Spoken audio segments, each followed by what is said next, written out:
Sup team, here we are for our trades video for the week. We're going to be wearing Warriors jumpers until hopefully they win tomorrow. I will shed a tear if they win for the first time in a while. The tears, I mean, they win fairly regularly, but yeah, exciting times for that. But we have an awesome game tonight, and lockout is in 6 hours and 15 minutes. So I wish you all the best of luck in your trades this week. For our people squad, we're making one. It's actually pretty difficult this week. Burton was obviously a wanted man. He's very, very expensive, and considering he doesn't play in 17, that's partly the reason why we didn't get him. But also, who do you trade out in this side? There's really not too many guys to move on. Obviously, Aiken was a potential guy to move on. Haas was in the conversation as well. The boys wanted to move on from Davi Mwale, but he's just a little bit too cheap, unfortunately. So, team's looking solid now. We've only made the one trade, and it's a little bit of a gamble, but we did have 12 trades, and that's paying Haas up to Cam McInnes. So I think that's a really solid one. We get a round 17 player. Haas going to come down in price a little bit. If we want to get him back in round 18, 19, 20, then we can clearly do that with the amount of trades we have remaining. And I just think that there's obviously a little bit of a cloud over his head, but if that hasn't been named yet that he's going to be out, I think he should be playing. And look, we might not get an amazing score out of him, and maybe a 50 this week in terms of paying Haas. It's still solid, right? And nothing to sneeze at. If we're looking at our bench, we're going to loop Mr. Ezra Mam, so he plays in game 3. If I'm not mistaken, game 3 of the round is correct, so the second Friday night game. And what we can do then is work out if we want to take his score. We can move Aiken up for Savage, for example, probably our smartest option there, I believe anyway. We can take him out, and Karaz just a little bit of too much of a risk to try and, we can't really do anything in terms of his looping status considering he plays the last game. So we're probably just going to have to hope that he doesn't score incredibly well. Like, we obviously want a price bump out of him, but for our scoring opportunity, we don't want him to go nuts. But people score, we're sitting at 208 rank. We need an improvement this week, so the McInnes trade is great, and then we're going to have to trade pretty hard over the next few weeks to bring that overall rank down and try and beat last year, basically. So we'll move on. That's 46k in the bank left there. All right, we're using 2 trades in the head-to-head squad, and we made some mistakes last week. Traded out Nat Butcher. We also traded out Karaz. So let's breathe, and let's try and recuperate. So we're going to loop Mr. Kohler this week. So he plays, what we say, around, I think, second game of the round. So with that one there, we can move any of our other guys up from there, which allows us to, if we have, who do we have out? So with them playing round 2, we probably have to make our decision fairly quickly, or we could just move, we can't move Peoples up. He stays because he's the first game of the round. And then we have Kohler playing 2, and then we have to, really close to the end of the game, if we're happy with Kohler's score, pre-updates, we're going to have to move one of Reynolds or Curdy Falls. Don't worry about it. We've got time with Curdy Falls. So Kohler there, he's going to be our loop guy. We got Fatala Mariner in the starting side, which is not incredibly great for us, but we have 3 out, to be honest here. And that's the main issue right now, is having Peoples and Falls out.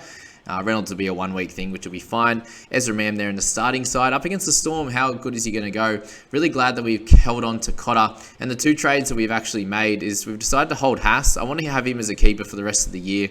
And with the extra trades, we had the 12. We got rid of Aiken. We also got rid of Tungor this week. No, we didn't. Who did we go? Aiken and... Oh, Hastings, sorry. Tonga. We moved him on in my team, actually. So Hastings is gone. I just think he's gone as a keeper, unfortunately, with his foot issue. So he's out. We bring in Brian Toh, and we also brought in Cam McInnes. Were the 2 that we brought in this week. Sorry, I can't pop it up on the screen. It'll get rid of my team.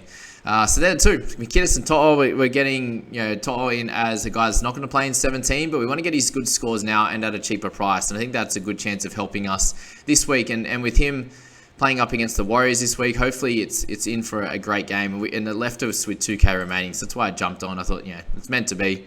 We can just fit him in.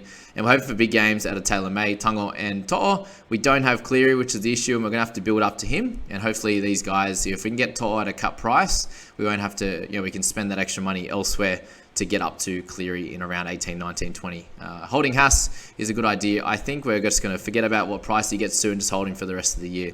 Is my general theory. Hopefully guys like Fatala Mariner can go up, and we can use Burton as Cleary-like numbers for a little bit. So that's the head-to-head team. Let me know your thoughts on that one, guys. If you are new here, subscribe. I appreciate it. Jump in there, hit a like, get some comments in there, join the Discord. That's all going to be lots of fun. The Discord link is there in the banner. All right, my team, we've decided to make 2 trades. And I said Isaac Tungo is gone. I wanted to hold on to Aitken, I think. I'm going to hold him as a keeper rather than hold Tungo. And they're both not going to be playing in 17. So one of them had to go. And I don't have Ezra Mam. So I downgraded to get Ezra. And in this one, we're going to loop Kohler. So I think he has a decent chance of scoring well. He's continued to improve on a weekly basis. Ezra Mam is someone that hasn't scored. There's up against Storm and could have a tougher game, even without Reynolds next to him. He's due for one, to be fair. He's scored the last 2 games. So if Kohler plays well, I'm going to move Ezra down into number 6 for Aitken. Okay, and we're going to take his score. But my trades this week, I have decided to move on from Haas. And reason being, it was the only opportunity that I could to get up to Papali'i with that 30-odd K down that he went this week. Hopefully a bigger game from him, potentially a meat pie, would be terrific from Isaiah Papali'i. And we bring in Ezra Mam. So we lose Payne Haas and we lose Isaac Tungo. So hopefully Isaac doesn't go incredibly well and kill us. He picks up a double and scores 70 or something, which is every chance against the Warriors. But I just felt long term, for the rest of the season, Aitken was going to be a better keeper in the centres, considering I don't have Burton right now. I think Aitken, and there's potential that I move on from Penasini in 18 or 19, Taylor May. So I need to keep an extra centre in my eyes that has that dual position that I think is going to average higher than what Tungo is. And that was the reason for keeping Aitken in my team this week. And let me know your thoughts on that. I still wanted to make some progress, right? I have the 12 trades, down to 10 now. But making 2, I think, is a solid amount. And guys to look to move on from, the next bunch of weeks is Butcher. We got Kohler in there as a potential trade out. We got Karaz. We got Taylor May. We have Manu to hold. We got Elliott potentially as a trade out, and Maxi King. So plenty of guys to move on, and I would run out of trades if I was to try and do them all over the next few weeks, to be honest. So made 2 this week. That's the decision we're going for, and we're going to stick with it. So that's the trades for the week, guys. I hope you enjoyed that video, got a lot out of it, and it helped you making your trades. I hope you have the best weekend possible, and I'll catch you in the next bunch of videos, guys. Thanks so much for love too. I think I just hit 600 videos made in just over 2 years. I think I started this channel in May of 2020 when I quit my job, and I was like, yeah, let's have a crack at this fantasy videos, which I wanted to do for a long time. So I appreciate you all for being here for the longest time. If you were here to the end and heard that, thank you so much for watching.